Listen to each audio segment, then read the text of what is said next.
नमस्कार साथियों, नमस्कार। तो मेरा नाम मोहन है और मैं अपने YouTube चैनल ये दिल मांगे मोर में आप सभी का अभिनंदन करता हूँ। तो जी हाँ, आज था ऐतिहासिक दिन 1 फरवरी 2023 का दिन और आज भारत सरकार मोदी गवर्नमेंट का इस टेन्योर का फुल फ्लेजेस फाइनल बजट था और निर्मला सीतारमन जी जो हमारे देश की वित्त मंत्री है, उन्होंने आज एक बजट पेश किया। तो साथियों, मैं आपको बताना चाहूंगा कि ये बजट एक मास्टर स्ट्रोक था, एक ऐसी गुगली थी। जी हाँ, एक ऐसी गुगली थी जिसको बड़े बड़े दिग्गज, बड़े बड़े 30 मार खान भी समझ नहीं पाए, पढ़ नहीं पाए और क्लीन बोल्ड हो गए। यहां तक कि हमारा संवेदी सूचकांक यानी कि शेयर मार्केट इंडाइसेस भी जो है वो इसको समझ नहीं पाया और एक समय में शेयर मार्केट इतना अधिक ऊपर हो गया, बैंक निफ्टी 1000 पॉइंट प्लस हो गई, निफ्टी 200 पॉइंट प्लस हो गई। ऐसी गुगली फेंकी गई कि सब लोग देखते रह गए और बोल्ड हो गए और 1-1.5 घंटे के बाद उस गुगली का लोगों को पता चला और उसके बाद मार्केट जो है गिरावट के साथ बंद हुई। तो मैं आप लोगों के साथ शेयर करूंगा कि आखिर वो ऐसी गुगली क्या फेंकी गई आज के बजट में जिसका 30 मार खान लोग भी पता नहीं लगा पाए। जी हाँ, सब लोगों को बहुत ही बेसब्री से इंतजार था कि ये फाइनल बजट होने वाला है, इलेक्शन से पहले फुल फ्लेजेस बजट। तो इसमें मोदी गवर्नमेंट जो है कुछ लोग लुभावने चीजें प्रस्तुत करेगी, खास करके मिडिल क्लास के लिए कुछ रियायतें दी जाएंगी, कुछ उन्हें छूट दी जाएगी, क्योंकि सबसे अधिक जो है मिडिल क्लास ही पिसता है। और जैसे ही बजट पेश हुआ, निर्मला सीतारमन जी बोलती जा रही थी, लास्ट में जब वो डायरेक्ट टैक्सेस पर आई और उन्होंने जैसे ही बोला कि इनकम टैक्स की छूट को बढ़ाकर 7 लाख रुपए कर दिया गया है, तो शेयर मार्केट में एकदम से ऐसा उछाल आया। जी हां, ऐसा अप्रत्याशित उछाल आया। बैंक निफ्टी 1000 पॉइंट क्रॉस कर गया, निफ्टी 200 प्लस पॉइंट क्रॉस कर गया और एकदम से तहलका सा मच गया। एकदम से सब लोग एकदम खुशी के मारे झूमने लग गए कि ये क्या हुआ। एकदम से 7 लाख रुपए के इनकम टैक्स में बजट छूट मिल गई, पर्सनल इनकम टैक्स में, और लोगों की खुशी का ठिकाना नहीं रहा। लेकिन ये ऐसी गुगली थी। जी हां, आपको याद होगा नरेंद्र हिरवानी जिन्होंने अपना डेब्यू मैच किया था वेस्ट इंडीज के खिलाफ, 16 विकेटें ली थी, 16 सफलताएं। शेन वॉर्न द मैजिक और लेग स्पिन के जादूगर थे। जब उनकी गुगली आती थी लोग उसको पढ़ नहीं पाते थे। अब्दुल कादिर हो, हालांकि इंडिया के खिलाफ ये लोग इतना सफल नहीं हुए और उसी तर्ज पर आज जो है गुगली से फेंका गया। और वो गुगली क्या थी कि 7 लाख रुपए तक इनकम टैक्स की छूट। अब साथियों, थोड़ा सा इसको मैं आप लोगों को समझाना चाहता हूं कि 2 साल पहले इनकम टैक्स रिटर्न फाइल करने के लिए मोदी गवर्नमेंट ने 2 रूल बना दिए कि एक पुराना रेजिम, एक नया रेजिम।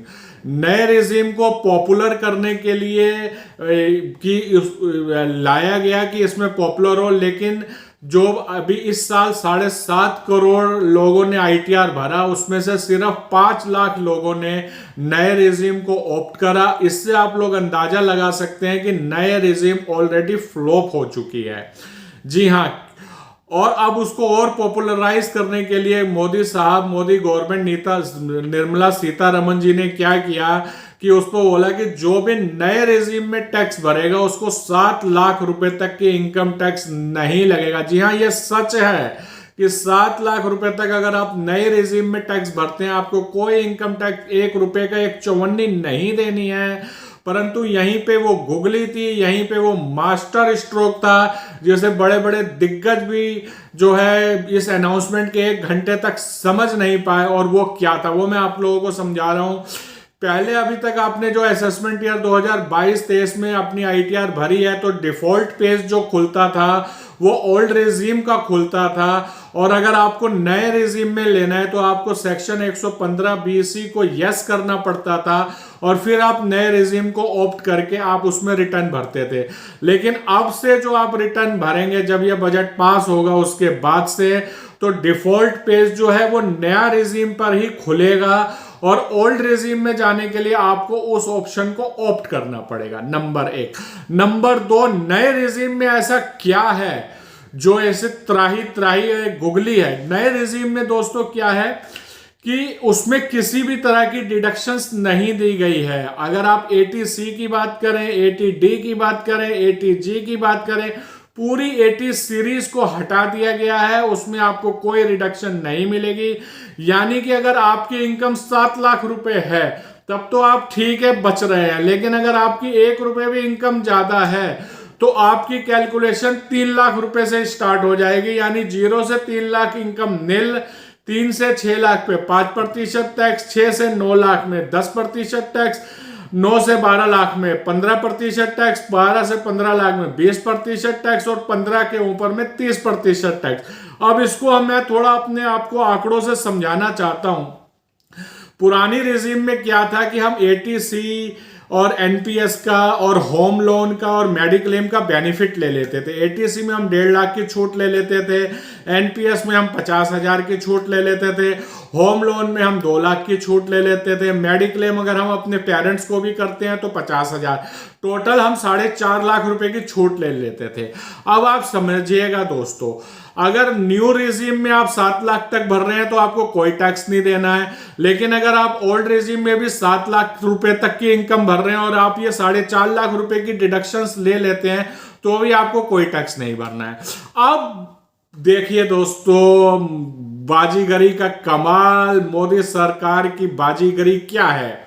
अगर आप 10 लाख रुपए की इनकम पुराने रेजिम में भरते हैं और 4.5 लाख की डिडक्शंस लेते हैं तो आपको सिर्फ 22,500 रुपए टैक्स भरना है। और अगर आप नई रेजिम में जिसमें 7 लाख तक कोई टैक्स नहीं है, आपको 60,000 रुपए टैक्स भरना है। जी हां, आपने सही सुना, 60,000 रुपए। और अगर आपकी 15 लाख की इनकम है, आप पुराने रेजिम में टैक्स भर रहे हैं तो आपको 1,27,500 टैक्स भरना है 4.5 लाख की डिडक्शंस के बाद। और अगर आप न्यू रेजिम में भरते हैं तो आपको 1.5 लाख रुपए टैक्स भरना पड़ेगा। और अगर आपकी 20 लाख की इनकम है तो ओल्ड रेजिम में 4.5 लाख की डिडक्शन लेने के बाद आपको 2,77,500 रुपए टैक्स भरना है। परंतु नई रेजिम में जिसमें 7 लाख तक टैक्स नहीं है उसमें आपको 3 लाख रुपए टैक्स भरना है। तो यही थी बाजीगरी। मार्केट भी इसको 1 घंटे के बाद समझ पाया और अंततः गोतवा निफ्टी जो है 45 पॉइंट गिरावट के साथ 17,616 पर बंद हुई। बैंक निफ्टी 142 पॉइंट की गिरावट के साथ 40,513 पर बंद हुआ। और ये जो नई स्कीम लाई जा रही है इसमें गवर्नमेंट जो है बहुत प्रोत्साहित कर रही है लोगों को, क्योंकि होम लोन की छूट नहीं दे रही तो वो होम लोन को बढ़ावा नहीं देना चाह रही। 80C, LIC, PPF, NPS की छूट बंद कर रही है, मेडिक्लेम बंद कर रही है।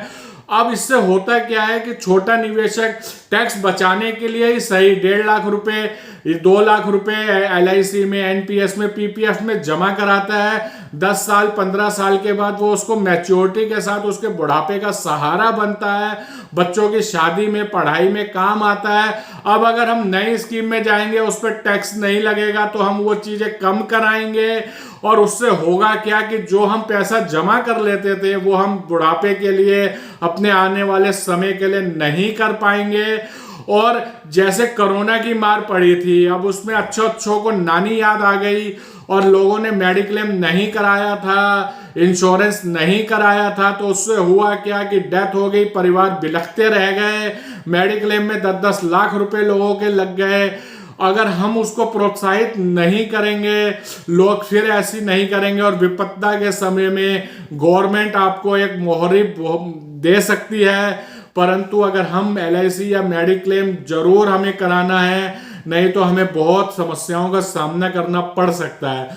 तो मैं कहूँगा इस बजट में कुछ अच्छी चीजें भी हुई हैं, लेकिन वो जो ये टैक्स के चक्कर में वो चीजें गौण हो गई हैं, क्योंकि पब्लिक को जो है उससे कोई डायरेक्ट फायदा नहीं है। हालांकि एसएमई सेक्टर के लिए 2 लाख करोड़ का पैकेज किया गया है, 1% का टैक्स कम दिया जाएगा, जो सरचार्ज था वो 37% की जगह 25% कर दिया गया है, कॉर्पोरेट टैक्स 15% की छूट मैन्युफैक्चरिंग को तब तक मिलेगी, वो उसकी मियाद 31 मार्च 2024 कर दी गई है। डिफेंस सेक्टर में 6 लाख करोड़ की एलोकेशन की गई है, रोड सेक्टर में 2.7 लाख करोड़ की एलोकेशन की गई है, रेलवेज में 2.41 लाख की एलोकेशन की गई है। महिलाओं के लिए एक नई सेविंग स्कीम की गई है 2 साल के लिए, जिसमें 2 लाख रुपए आप जमा कर सकते हैं। इसके फाइन प्रिंट के बाद में इसकी डिटेल्स सामने आएंगी। परंतु जो डायरेक्ट टैक्स में मोदी गवर्नमेंट ने गुगली फेंकी है, सारी अच्छी चीजें जो है गौण हो गई हैं।